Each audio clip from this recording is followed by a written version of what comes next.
Mutual ফান্ডে তুমি investment করার কথা ভাবছেন, কিন্তু কিভাবে কোন ফান্ডে ইনভেস্ট করবেন সেটা বুঝে উঠতে পারছেন না।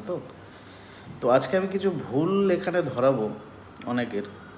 অনেকেই যখন আমি একটা জিনিস দেখেছি যে কেউ যখন ডিরেক্ট কোনো মিউচুয়াল ফান্ডে ইনভেস্টমেন্ট করে, যেমন যে কোনো অ্যাপের মাধ্যমে হতে পারে, লাইক গ্রো বলুন, অ্যাঞ্জেল ওয়ান বলুন, কোনো একটা অ্যাপের মাধ্যমে যখন ইনভেস্টমেন্ট কেউ শুরু করতে যান, তখন সবাই একটাই জিনিস দেখে, কি বলুন তো, সেটা হলো সেই ফান্ডের পারফরমেন্স দেখে সবাই, যে লাস্ট 5 বছরে সেই ফান্ডের পারফরমেন্স কী দিয়েছে, লাস্ট 10 বছরে সেই ফান্ডের পারফরমেন্স কী দিয়েছে, লাস্ট 15 বছরের পারফরমেন্স কী দিয়েছে।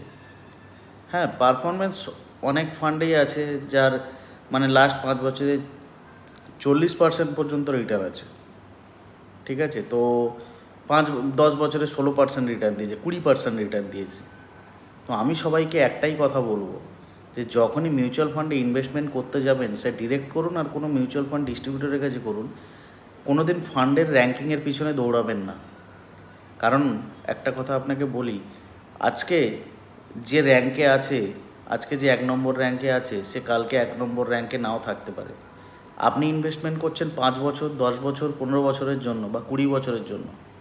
তো আপনাকে কারেন্ট পারফরমেন্স দেখে তার মানে ধরুন কারেন্ট যে পারফরমেন্স আপনি কোনো একটা ফান্ডে দেখছেন যে এত পার্সেন্ট রিটার্ন দিয়েছে, সে যে 20 বছর পরে গিয়েও যে সেম রিটার্ন দেবে বা 10 বছর পরে গিয়েও যে সেম রিটার্ন দেবে, তার কোনো কিন্তু গ্যারেন্টি নেই, ঠিক আছে। সবসময় এমনি লেখা থাকে মিউচুয়াল ফান্ডে যে past performance is not guaranteed. তো সেই জন্য আমি সবাইকে একটাই কথা বলবো, কেউ কোনো ফান্ডের কোনো স্কিমের পাস্ট পারফরমেন্স দেখে তার বিচার করবেন না এবং ইনভেস্টমেন্ট করবেন না। আজকে যে 1 নম্বরে আছে, কালকে সে আবার 10 নম্বরে যেতে পারে, আবার আজকে যে 10 নম্বরে আছে, সে কালকে আবার 1 নম্বরে চলে যেতে পারে। বোঝাতে পারছি? তো আপনারা কি করবেন, আপনাদের কাজটা কি, আপনাদের ওয়েলথ ক্রিয়েশন করা। তো আপনাদের ন্যাপ আপনাদের যত বেশি মানে আপনারা জোগাড় করতে পারবেন, মানে ইউনিট যত আপনারা বেশি একঠা করতে পারবেন, তত আপনাদের প্রফিট। তো আপনারা কোন ফান্ডের কী পারফরমেন্স দিলেও দেখার দরকার নেই, ন্যাপ ভ্যালু কম দেখে ফান্ড কিনুন। তাই বলেই না সব ফান্ড, কিছু কিছু ফান্ড অবশ্যই তার ফান্ডামেন্টাল যাচাই করতে হবে, সেই ফান্ডামেন্টালগুলো দেখতে হবে, ফান্ডামেন্টাল দেখার পর তাকে নিতে হবে।